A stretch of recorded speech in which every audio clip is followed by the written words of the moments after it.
na pag gutom. Mm.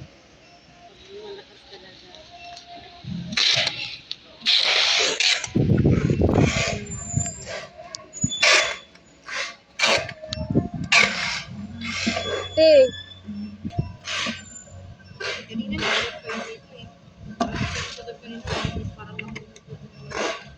Nagkatapos nga daw ng break time.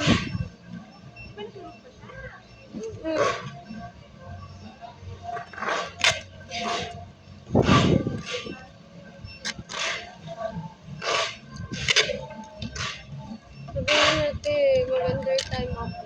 Ano bakit? Masakit na naman ang likod ko. Pero hindi naman siya nahihilaw. Nagsusuka-suka na daw siya doon sa CR pala. Huwag mo akong guluhin. Marami akong Bakit? Hindi mo na pagulo sa buhay mo ah. Manya lang mag-usap kapag may na ako. RJ, ako ang gagawa kasi ngayon. Ikaw pa na. Kasama mo na sa Rick, piya ko Rick!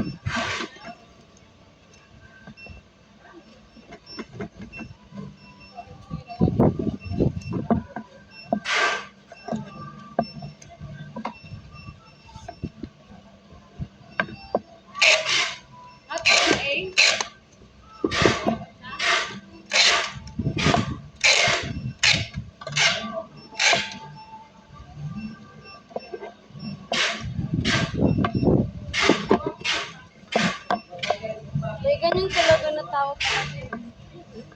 Meron ako hindi ko naniniwala sa mga... Sa amin kasi naniniwala kami sa mga ganyan. Kasi kita kasi pero wala namang masama. Wala namang masama kung maniniwala ka. Sa amin nga pa, sa amin may yung parang may group sila ni Papa. Tapos tuwing mag-aalay sila ng manok, ganun. Kasi sila kasi hindi natin sila yung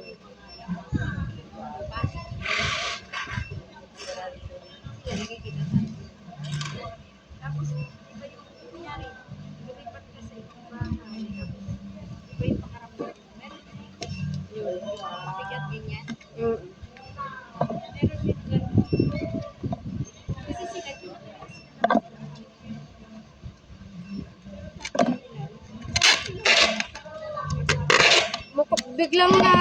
biglang natahimik ang nila Papa kasi namatay na yung pinakapinuno nila te.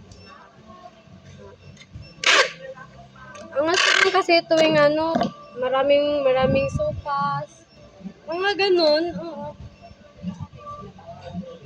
Oo, tapos pupunta silang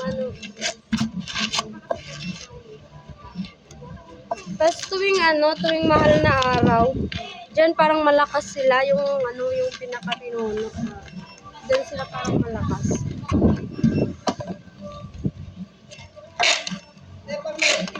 Dami yung kanto. Hindi wala kami sa mga ganyan.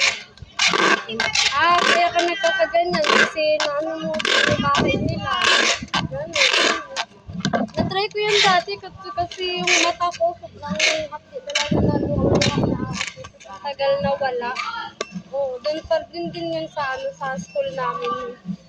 Kasi yun, pumunta kami sa bahay ng nila Papa. Yun lang, parang yun nga, pero nilalawayan. Tapos nun, may sinabi lang.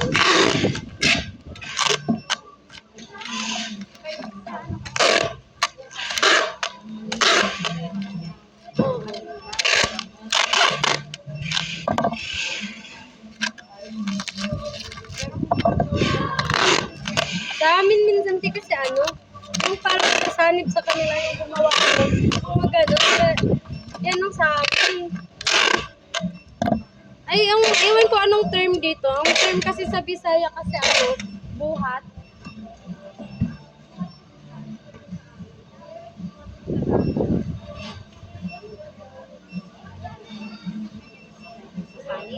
Ano to, large?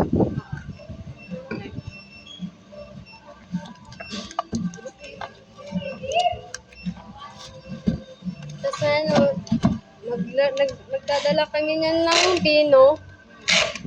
Yan bali ang ialay namin. Tapos maganon-ganon siya. Oo, yan. Tapos lalapit daw yung may gawa nun. Tapos, ayun, parang himay-himayin niya yung ano na ayusin mo yung ano niya. Ganun, kasama ko to sa grupo. Ganun. Parang kinakausap niya yung may gawa. Oo. Kaya sa sanib yun siya. Minsan gumagawa sila ng ano para sa ng tao. Yung ano.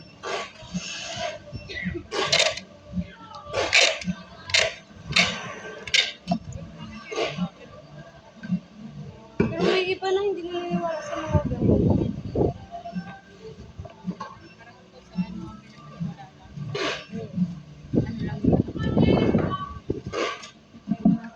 Nagkakaganyan ka, na-inkanto ka. Ganyan. Oo, yun. Sa amin kapag hindi na siya, yung parang malala na siya na sakit sa ngipin, pinapatingin namin yun dun sa ano. Tapos, ayun.